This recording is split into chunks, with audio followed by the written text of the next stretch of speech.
Ассалаумағалейкум, құрметті достар. Ораза айт қабыл болсын. Қазіргідей мына Қазақстанға қорқытулар басталды.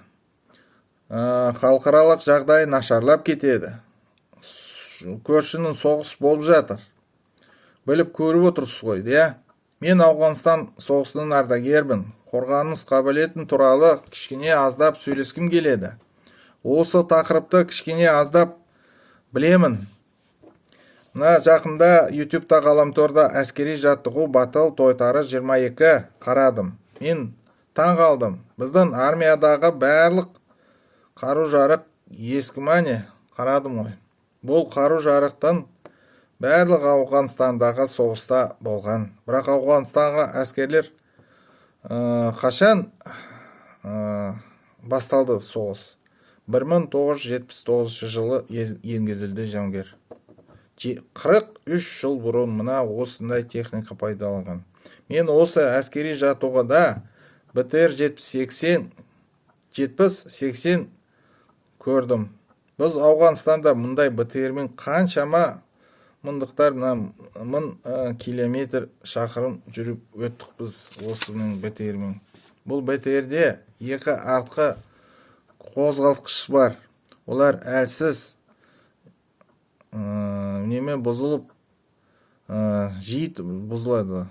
Егер ауыстырмасаң мына ондай вообще әлсіз болған қозғалтқыш тауға тартылмайды.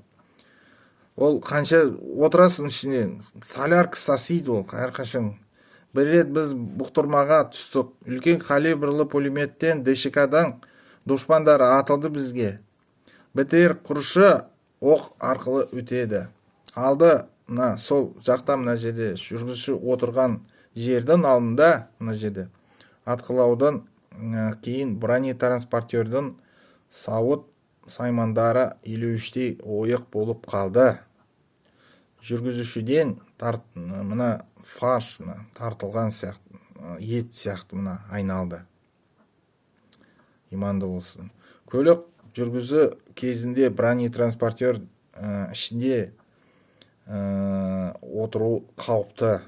Өйткені егер мына осы бронетранспортер мина соқсаңыз, онда отырғандардың бәрі бірден өледі.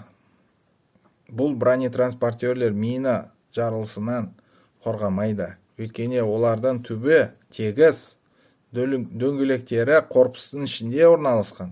Сондықтан біз жоғарыдан мына осы бронетранспортерлерге міндік, үстіне отырасың ғой. Миналарды соққанда егер сен үстіне отырсаң, ол шетке лақтырылады және жауынгер тірі қалуын мүмкін.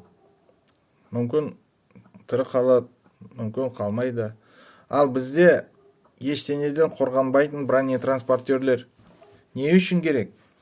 Қазақстанда түбі мынандай В тәрізді жақсы мынандай латин әліпбеді. Жақсы күшті Арлан, Барыс, броньдай машиналарын жиналды. Шахтадан шыққан жарылыс әртүрлі бағытта кесіледі. Бірақ олардың өндірісі неліктен тоқтап қалғаны белгісіз. Мен оны білмеймін. Кім біледі? Жазыңыз. Жарылыс кезінде капсуладағы экипаж жардап шекпейтін жақсы түрік бронетранспортерлері бар. Тағда оңтүстік Африканың бронетранспортерлері бар. Буш мастер. Бірақ қандай да бір себептермен олар осы бронетранспортерлерді таңдады. Кім таңдады білмеймін. Мен әскери жаттығуларда кезінде БРД көрдім.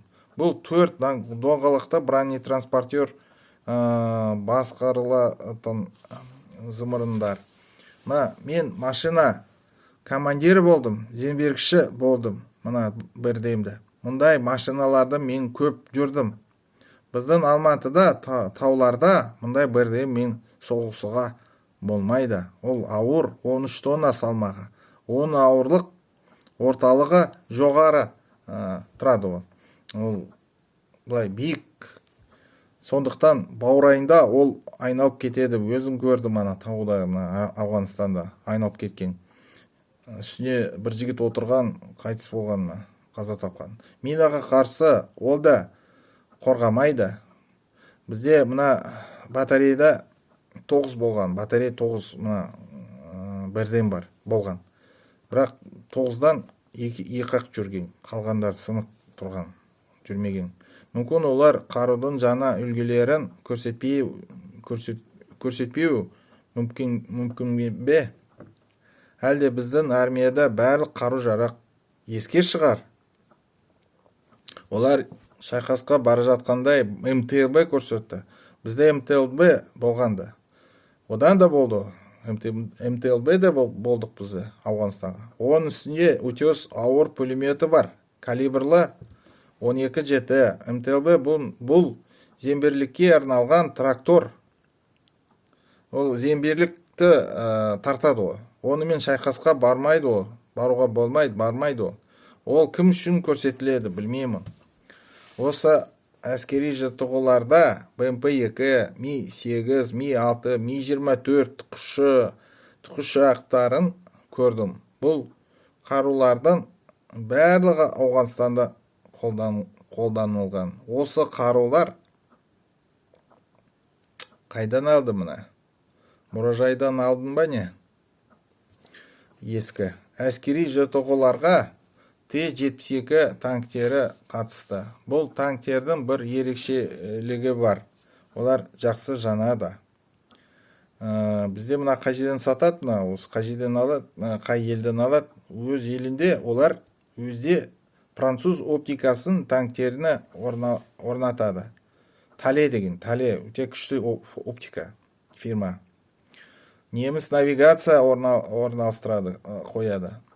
Бірақ қазір тоқтатылды менің ойымша. Бізде олар ескі кеңістік аналогтық жабдықты қойған шығар ма? Оны білмеймін.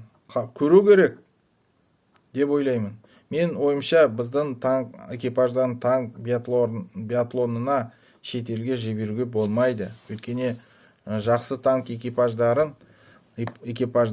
өте аз. Сондықтан біздің экипаждарды ықтимал жауға көрсетуге керек емес деп ойлаймын. Қазақ армиямызда әскерімізді әлі осы күнге дейін автомат Калашникова пайдаланады. АК-74. Бұл неміс зеңбірекшісі Уго Шмайсер жасаған қару. Бұл СТГ-44 автоматының жетілдірілген нұсқасы. Бұл қару ескірген. Оны көптеген кемшіліктері бар. АК-74 автоматты атыс кезінде тез қызады және атуды тоқтатады. Оқтарды түкіреді. Түкіреді деп айтады ғой, біз айтамыз ол. Бірақ ол жақын жерде оқтар жатады. Автоматты түсірумен төмен дәлдік. Бұл автомат шағын калибрлы. 5-45 ол өте шағын. Жиі сұрап жатыр, не алу керек, қайсы алу керек? Мен ойымша, мен білмеймін, бірақ кім алады ғой? Кехлер және Кох 414 өте күшті автомат. Маған ұнап тұр ғой. Композит материалмен жасаған, ол тез қызып кетпейді, ол жақсы күшті. Бұл ескірген қарулардың барлығы сатуға немесе жоюға болмайды. Мен білем ғой, қазір бәрі сатады ғой. Ой, керек жоқ деп. Жау шапса, халық жасағын қаруландырамыз. Біздің қазақ жігіттері осындай ескі қарумен жауды жеңе алады. Бірақ талай жауынгер қаза табады. Бізді ардагерлер мектептерге жиі шақырады.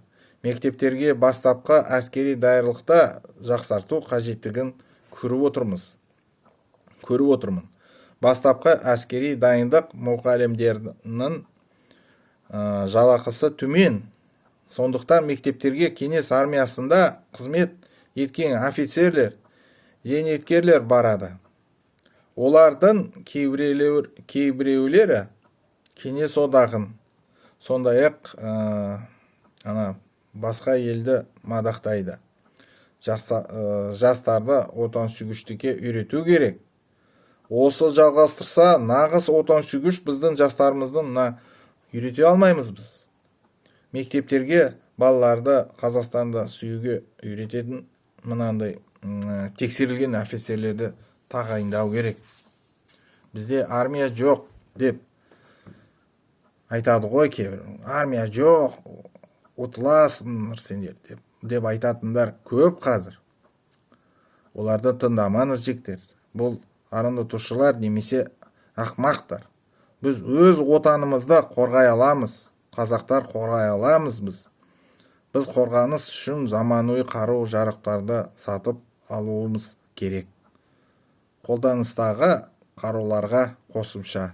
Назарыңызға рахмет. Сау болыңыз.